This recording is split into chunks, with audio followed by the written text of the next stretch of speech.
Ms. Clancy, on docket 2359CR153, the court has a complaint charging you under 265 section 1, count 1 murder, juvenile 1. Count 2, 265 section 1, murder, juvenile 2.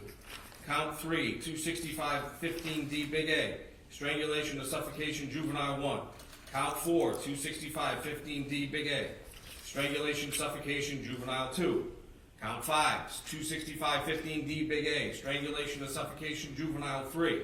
Count 6, 265 15A big A, assault and battery, dangerous weapon, two-wit exercise rope, juvenile 1.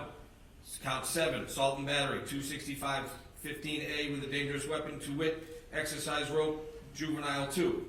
And count 8, 265 15A, assault and battery, dangerous weapon, exercise rope, two-wit juvenile 3. Ma'am, the plea of not guilty will be entered. Please be advised while this case is pending, any violation of state, federal, or local law may result in your bail being revoked and be held without bail. Commonwealth, I'll hear from you first. Thank you, Your Honor. The Commonwealth is requesting that the defendant be held without bail based on the facts of the case, the strength of the Commonwealth's case, and the potential penalty.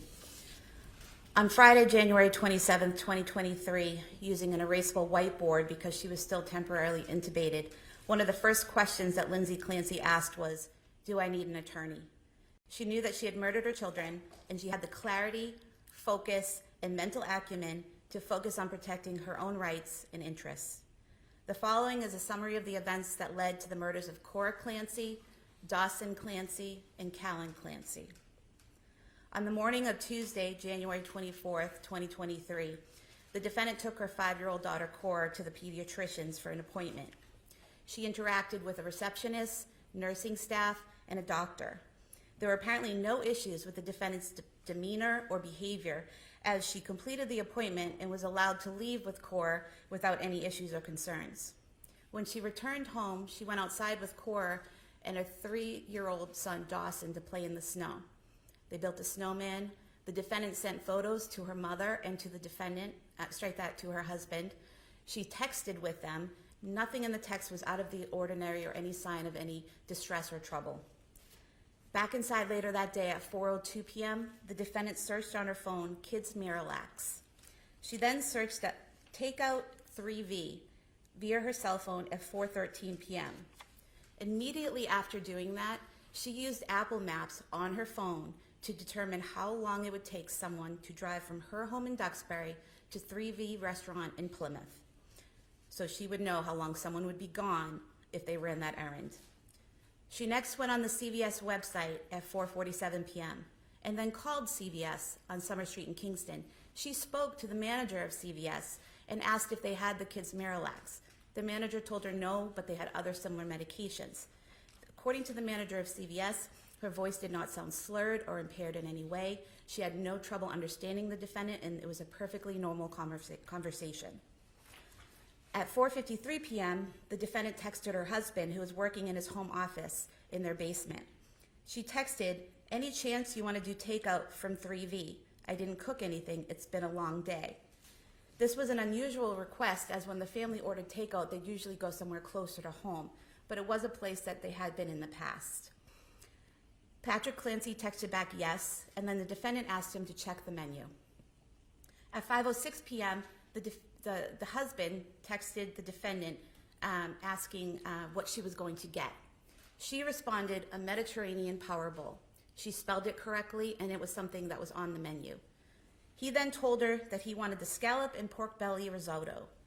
At 5:10 p.m., the defendant called 3V Restaurant to place the order. She got the order correct. She gave the correct name for pickup, Patrick. The hostess who took the call said there was nothing out of the ordinary about this call. She was able to understand the defendant, that her voice was not slurred or impaired in any way. At 5:15 p.m., Patrick Clancy headed out the door to run these errands at the defendant's request. As he left, she texted him Pedialax liquid stool softener. Surveillance footage shows Mr. Clancy at CVS on Summer Street in Kingston at 5:32 p.m. He goes to the medication aisle, the children's medication aisle. Phone records show that he called the defendant at 5:33 p.m. and she did not answer the phone. She then calls him back at 5:34 p.m. and the call lasted 14 seconds. He's there at the store unsure of which medication to get, and she tells him exactly what she wants. He had no issues communicating with her. It was a completely normal call, although he did mention that she seemed like she was in the middle of something.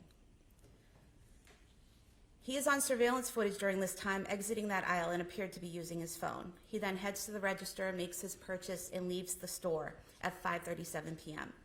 He's next seen on footage at 3V Restaurant at 5:54 p.m. He picks up the food and he's out of there within a minute. When he arrives home, the first thing he noticed was the silence. He did not see or hear the defendant or the children. He actually called her cell phone at 6:09 p.m. looking for them, and she did not answer. He went to their bedroom on the second floor and the door was locked. He was able to open it, and when he looked inside, he saw blood on the floor in front of a full-length mirror and the window open. He immediately runs downstairs and into the backyard, where he finds the defendant laying on the ground. She appeared to have cuts on her wrists and neck, but he stated to 911 that those wounds were no longer bleeding. She was conscious. He called 911. During this time, he asked the defendant, "What did you do?" She responded to him, "I tried to kill myself and jumped out the window." During the 911 call, Patrick can be heard asking the defendant, "Where are the kids?" He later told police that she replied, "In the basement." So immediately after this happened, she knew what she had done and she knew where the kids were. When EMS arrived, he asked them to stay with her so he could go find his kids. The 911 call kept going. Patrick can be heard on the 911 call entering the home and heading to the basement. At one point, he calls out, "Guys." He can then be heard screaming in agony and shock as he found his children. His screams seem to get louder and more agonized as the time passes. Cora and Callan were on the floor in the den area of the finished basement, which is to the left when you walk down the stairs, while Dawson was alone on the floor in his father's home office, which is to the right when you go down the stairs. Each child still had the exercise band that was used to strangle them tied around their necks when their father found them. Dawson and Callan were face down on the floor. Cora was on her side with her torso turned towards the floor. He removed the bands and begged them to breathe. He continued to scream uncontrollably and screamed for officers to come to the basement. The dispatchers are hearing this and they send help down to the basement, and when they encounter Patrick, he yells out, "She killed the kids." The police rushed the children to ambulances that brought them to the hospital, and unfortunately, Cora and Dawson were declared dead at the hospital. Callan was med-flighted to Boston Children's Hospital. Medical staff was able to restart his pulse, but not his brain activity. He was placed on life support for several days before passing away. The defendant was transported to South Shore Hospital and then to a Boston area hospital where she remains. She sustained several broken bones in her back and her rib cage. The police were able to find several notebooks in the defendant's home pursuant to a search warrant, and also notes on her phone that were similar to journal entries. In the months, weeks, and days preceding January 24th, 2023, the defendant meticulously detailed her daily activities, her children's lives, her mental state, and her medication use. Her writing was clear, precise, and articulate. She never indicated that she was hallucinating, delusional, or had disordered thoughts or speech. In all of her writing, she appears to know who she is, where she is, the date, and with whom she's interacted. She wrote a note on her phone the day before killing the children, stating that she had, quote, "a touch of postpartum anxiety," end quote, around returning to work. She wrote that her psychiatrist had prescribed medication to help her. The defendant was initially diagnosed, according to her husband, with generalized anxiety disorder.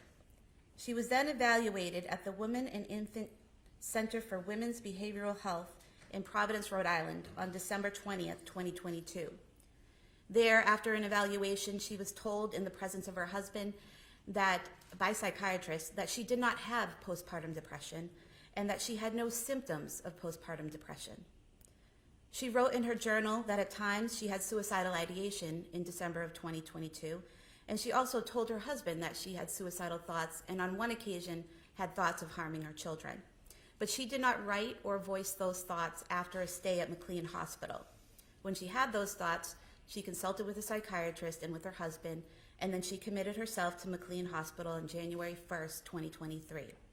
She was discharged by the hospital on January 5th, 2023, and the hospital did not file any paperwork at that time attempting to have her committed as a danger to herself or others. She also kept meticulous and detailed daily medication logs in a diary that she wrote. She detailed that she had difficulties with each of the medications that were prescribed to her. And when she had issues with those medications, she detailed how her doctor had her stop that medication or wean off of it and then try something else. They were trying different medications to see what would work for her, what would benefit her. According to her husband, she was never on more than 4 to 5 medications at one time. And at the time of the murder, she was taking only 3 medications. And he said to the police that she always took the medications as prescribed. After her stay at McLean, the defendant appeared to be getting better, according to her husband. She slept well, interacted with friends and family. She went out with her kids and husband to places like the Kingsbury Club in Duxbury, the Charlie Horse Restaurant, the Museum of Science in Boston, the Cape Codder down the Cape, interacting with her family and the public without any apparent difficulties. She even stayed alone with the children on several occasions without any issues in January of 2023. Her husband asked her in mid-January, "Are you still having suicidal thoughts?" And she said no. The defendant's parents visited the family the weekend of January 21st, 2023. They interacted with the defendant in person. The defendant was able to run errands while her mom watched the children. She texted back and forth with her mother, and there was nothing out of the ordinary about these text messages. In fact, the defendant texted her mother on January 22nd, 2023 to ask how her ride home went. During this conversation, the defendant's mother wrote, quote, "Enjoyed seeing everyone this weekend. Nice to see you doing better," end quote. On the night of the killings, Patrick Clancy was interviewed by the police at Beth Israel Deaconess Plymouth Hospital. He told the police that the defendant was having one of her best days. She was smiling and happy, and there was no indication that she was going to harm the kids. No one at all described her as acting like a zombie in the days leading up to the murder or on the day of the murders themselves. On February 5th, 2023, this past Sunday at 1:35 p.m., while sitting with Dr. Paul Zeisel, the psychologist hired by defense counsel to evaluate her mental state, the defendant used Dr. Zeisel's cell phone to call her husband. She left a voicemail stating that she loved him. Yesterday, on February 6, 2023, at 10:09 a.m., she again used Dr. Zeisel's cell phone to call her husband. This time he answered, and during this call, the defendant stated that after he left the house that night, she killed the kids because she heard a voice and had, quote, "a moment of psychosis," end quote. He asked her what voices she heard, and she said she heard a man's voice telling her to kill the kids and kill herself because it was her last chance. Patrick Clancy told the police the defendant had never heard voices before. He also told the police the defendant had never used the word psychosis to him before. The first time she used that word psychosis was when she was with the doctor hired by defense counsel and using his cell phone. The defendant actually wrote a note on her phone on October 25th, approximately 3 months before this happened, October 25th, 2022. She wrote, quote, "I think I sort of resent my other children because they prevent me from treating Cal like my first baby. And I know that's not fair to them, I know that. I was feeling so depressed last evening when Cora and Dawson came home from school. I know it runs off on them, so we had a pretty rough evening. I want to feel love and connection with all of my kids." She then wrote that she wants to have more kids eventually. The children were killed by ligature strangulation. Ligature strangulation causes the victim to become unconscious anywhere from 10 seconds up to a minute. The more the victim struggles, the longer it takes.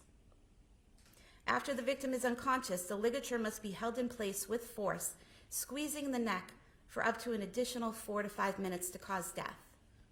Therefore, she had to strangle each of them to unconsciousness and then make sure the bands were squeezing their little necks for several minutes. She could have changed her mind at any point during that time and removed those bands from their necks, and she did not. The defendant did not take advantage of the situation when her husband left the home that night. She created the situation, and she used Apple Maps to make sure she would have enough time to strangle each child before her husband returned from where she had sent him. The defendant is a danger to herself and others. She planned these murders, gave herself the time and privacy needed to commit the murders, and then she strangled each child in the place where they should have felt the safest, at home with their mom. She did so with deliberate premeditation and extreme atrocity and cruelty. And to supplement what the defense counsel's provided, I have a statement of bail argument to file with the court. And the domestic violence court. Thank you, Your Honor. Thank you very much. Attorney Reddington. Thank you very much, Your Honor.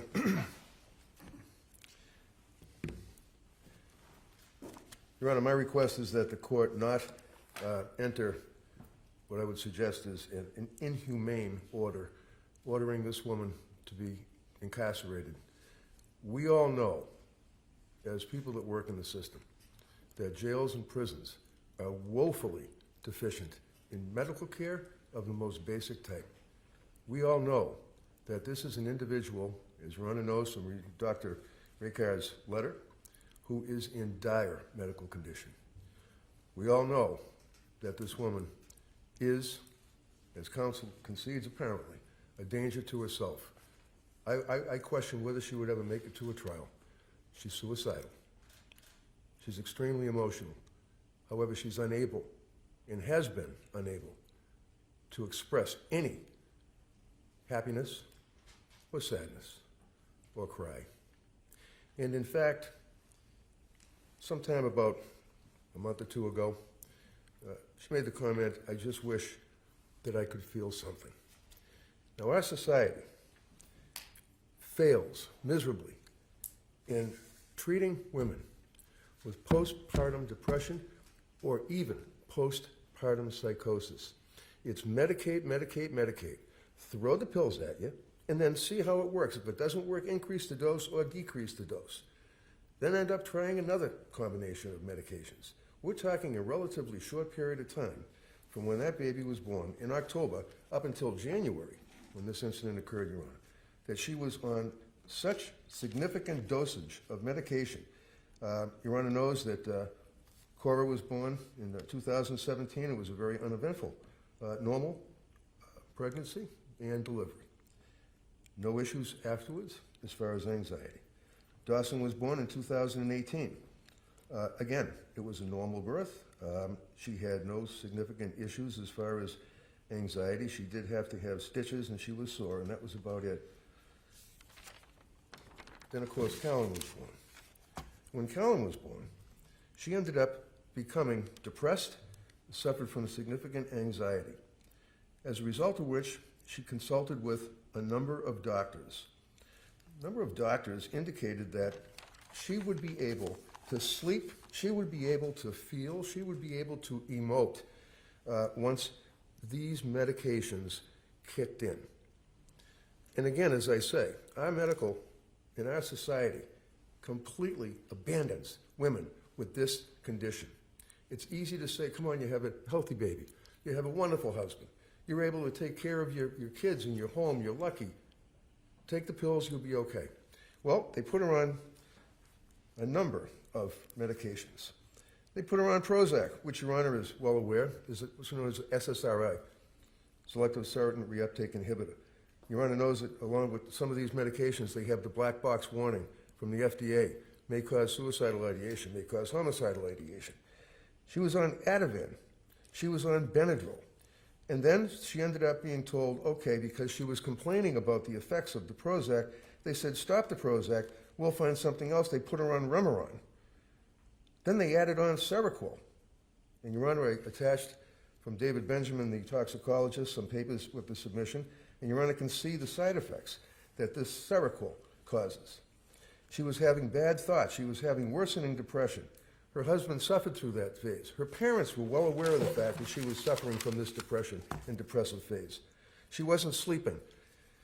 She ended up, at some point, Your Honor, December 31st, she was on Seroquel.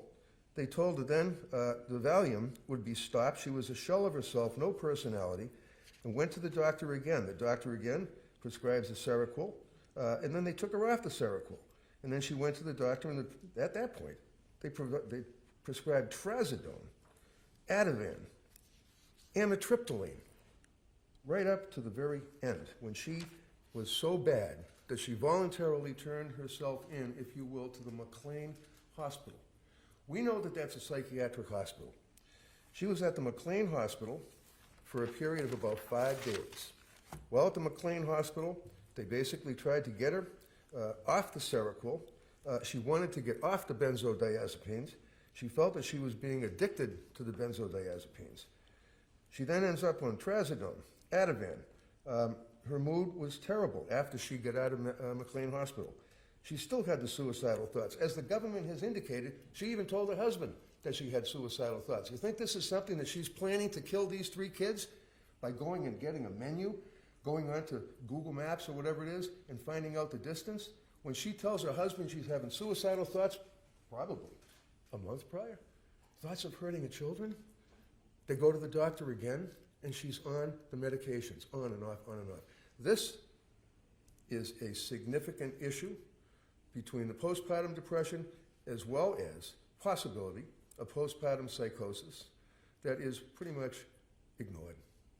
But nevertheless, with the overlay of the SSRIs and the history, and Your Honor has some emails and things that people would reach out to me from all over the world indicating that their daughter had the same problem, that they had the same problem. Your Honor is well aware that many times when people are on Prozac or on SSRIs, workplace violence, homicides, family homicides. This is clearly a tragic, which is a word that's used too much in the criminal justice system, but this really is a tragedy, this case.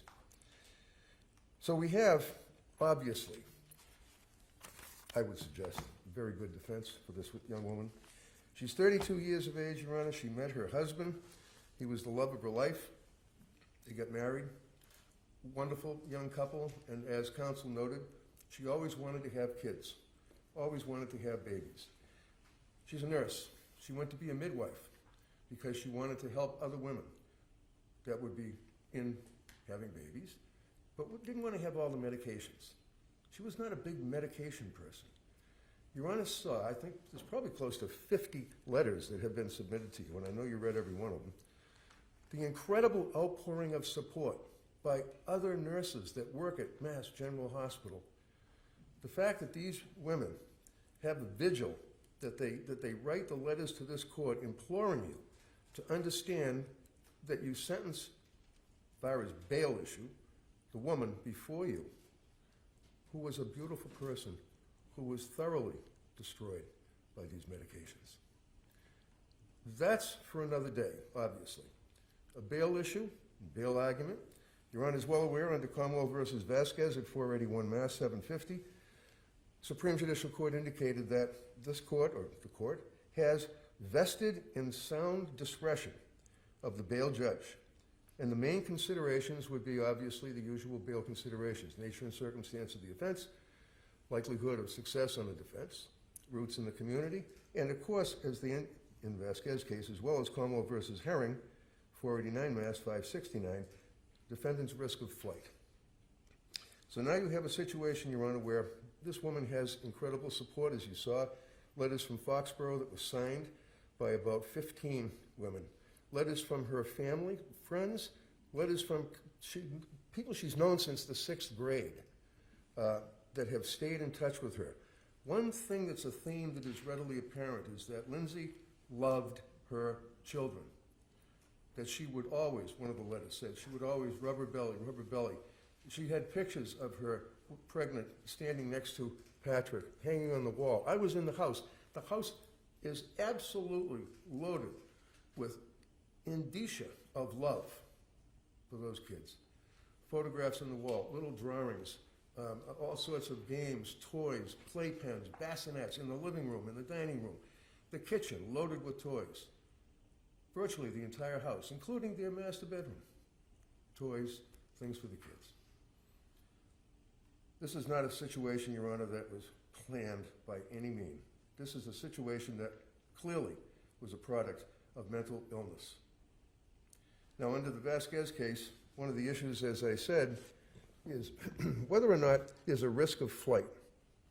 Now, I did submit to Your Honor a letter that was written by her physician, her attending surgeon, Nakul Rekar. And this doctor was in surgery until 8:30 at night and actually took the time to write this letter for you to review. And I just want to make note that he makes reference to the fact that she is now in her 12th day of hospitalization following admission on January 25 after a 20-foot fall. She suffered, unlike when the government Friday was saying that she can move her legs and she's getting better, she's okay. No, she's not okay at all. He indicates that she suffered several severe spine fractures, including spinal cord transection, you know what that means, at the level of T5, T6. As you know, she had surgery for this from the Orthopedic Spine Surgical Service, who performed a decompression infusion. Unfortunately, she is not expected to recover meaningful function at this point below that level of the spinal cord, which makes her a paraplegic, unable to move her legs or feel sensation from below her, he refers to umbilicus or belly button. He says she has no function below this level. Additionally, less active issues include rib fractures in the chest, both sides cervical spine fractures, necessitate the wearing of a collar around her neck due to the cervical spine fractures. She's paralyzed. The doctor indicates that she needs significant medical treatment. Doctor recommends that she would be discharged to Spalding Rehab. Now, you know that we have Spalding Rehab. You know that we have the Worcester Hospital. This court is vested under Vasquez with your authority to have this woman not held on bail. Perhaps put a GPS on her, I guess, if someone's concerned that she's going to miraculously recover, which isn't going to happen. As Your Honor knows, being a paraplegic, paralyzed, she can't move. Can't get off the bed. She can't walk. She can't even go to the bathroom. She has to have 24/7 medical care. Her emotional state is so bad that there is a significant fear of suicide. She has to have someone sit in the room 24/7 to watch her. They don't talk to her. They're not, chatting it up. They just sit there and watch out of that concern that she would commit suicide. So you have a paraplegic who can't walk, who is definitely a danger to herself, and the government wants to put her in where? Framingham State Prison? Plymouth House of Correction?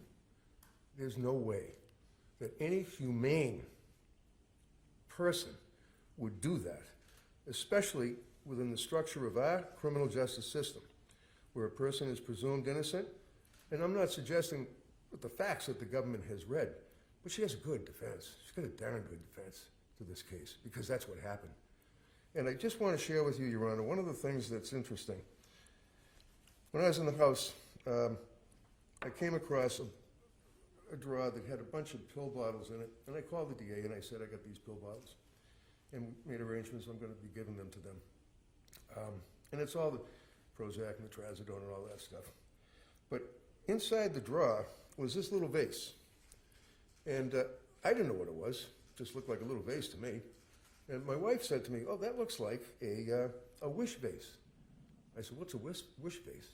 She said, when people write down little wishes and they put little pieces of paper and they put them inside the vase. And there are literally dozens of these little pieces of paper that talk about Lindsay's wish for happiness and health for her children, that she could get pregnant again, that she would be able to be with her children, little Callan, Dawson, Cora, that they would be happy, healthy, and successful. This is not a woman, Your Honor, that had any reason to harm those innocent children. My request, Your Honor, is that the court would put her on a GPS if you feel that's required, and let the doctors continue to treat her. Let her go to Spalding Rehab. She will sign a waiver that allows probation at any time to speak with her treating physicians or social worker. Find out how she's doing. Does it look as though she's getting close to regaining the ability to walk, which she isn't, but nevertheless, they would be able to do that. And then the government would be notified, and they can come back in here again and try to hold her without bail, and my request would then be to Worcester for the emotional and the mental illness aspect. I don't think that it's fair or just or consistent with our duties to each other as human beings to put her in jail. I'm asking that she be allowed to continue with her medical treatment, Your Honor. Your Commonwealth? Honor, if I may, I did look into medical treatment if she's held. We were under the impression we had received information before that she could move her legs, but then we learned updated medical information that she, for the time being, is paralyzed from the waist down. If she is held, she could go to the Shattuck Hospital. If Shattuck does not have what she needs, she can be sent to another facility, and the corrections officers would go with her there. Shattuck would actually work with her, the doctors at the hospital she's currently at, to determine the best course of treatment. And if whatever she needs, she's going to get. But as defense counsel said, she is a danger to herself and, from the Commonwealth's perspective, others. And just because she is paralyzed does not mean she's not a flight risk. She will be in a wheelchair eventually, and she can be driven somewhere, she can be flown somewhere. It does not mean that she will never be able to leave this area. Just would like to say that Sure. Yeah, I'm sorry. Go ahead. Thank you. I have been, unfortunately, in the Shattuck Hospital. To suggest that she can get, quote, what she needs from the Shattuck Hospital is absolutely not true. The care that she's receiving at the hospital she's at now and the care that she would be receiving at the Spalding Rehab are light years ahead of the dismal, dank conditions of the Shattuck Hospital that we put our prisoners in. It's like something out of Iran, and that's not fair or correct. Thank you both. Both of you, all of you who appeared before me that will be litigating this case are all very well respected, and I'm sure at some point in time in Superior Court, this case will be tried in a very professional and very well by both sides. As counsel stated in Commonwealth v. Vasquez, the Supreme Judicial Court addressed the issue of bail in first-degree murder cases, and Justice Lowy issued a detailed decision about the issues in these types of cases. The court found that a defendant charged with first-degree murder has no right to bail, but may be admitted to bail in the discretion of the judge. The court ruled that a judge should consider the nature and circumstances of the offense and weigh the defendant's risk of flight in light of the strength or weaknesses of the Commonwealth's case and the potential penalty of a sentence to life in prison. The court further noted that appropriate considerations for a judge would include the defendant's family ties, financial resources, length of residence in the community, character, mental condition, record of conviction, appearances at court proceedings, or any previous flight to avoid prosecution or failure to appear at any court proceeding. It is important to note that the purpose of bail is not to impose punishment. The court has conducted a careful review of the details of the case and the defendant's history. The court's reviewed the filings that have been made, as well as letters submitted by counsel for the defendant and the update that was received from her attending trauma surgeon. The factual allegations in this case are both horrific and tragic. The potential penalty faced by the defendant, if convicted, is severe. The defendant has no criminal history. She does not even have a driving record. There is no evidence of any history of any abusive behavior by the defendant. The defendant was raised in New England and has extensive ties to the local area. She has an extremely supportive family. She had worked for several years in a local hospital, and a number of co-workers have written letters in support of the defendant and her character. She's described in these letters as an exemplary worker, colleague, and friend. In the letter submitted by her attending trauma surgeon, she has extensive injuries that will require long-term inpatient rehabilitation. Weighing what the doctor has written and the facts from the defendant's current condition, the court finds that there is minimal risk of flight given the defendant's circumstances. The court is going to make the following order on bail. The defendant shall remain in her current hospital until medically cleared to be moved to a new facility. As a condition of bail, the defendant is ordered not to leave the hospital until discharged to a new facility. The defendant shall provide notice to probation 48 hours in advance of any transfer to a different facility. Based on the letter of the doctor, it would appear likely that she would be sent from the hospital setting to a 24/7 rehabilitation facility, like the Spalding Rehab. As a condition of bail, if sent to a 24/7 rehabilitation facility, she is ordered to remain in that facility, with the exception of if she needed to be transported to a different medical facility or a hospital for an additional MRI or something like that. The defendant shall continue to receive mental health treatment while hospitalized and sign releases for probation to monitor compliance with counseling. In the event that the defendant were to complete services at a 24/7 rehab and complete that care, the court would hold a further hearing as to whether or not the defendant were in need of further mental health treatment that would need to be done in an inpatient setting, or whether or not the defendant's mental health care could be provided in a residential setting. The court would direct court clinician, court doctor, to consult with the defendant's mental health providers to conduct this evaluation at the appropriate time in the future. If the defendant were in a position that she was going to be discharged to a residential setting, both sides would have the opportunity to be heard further.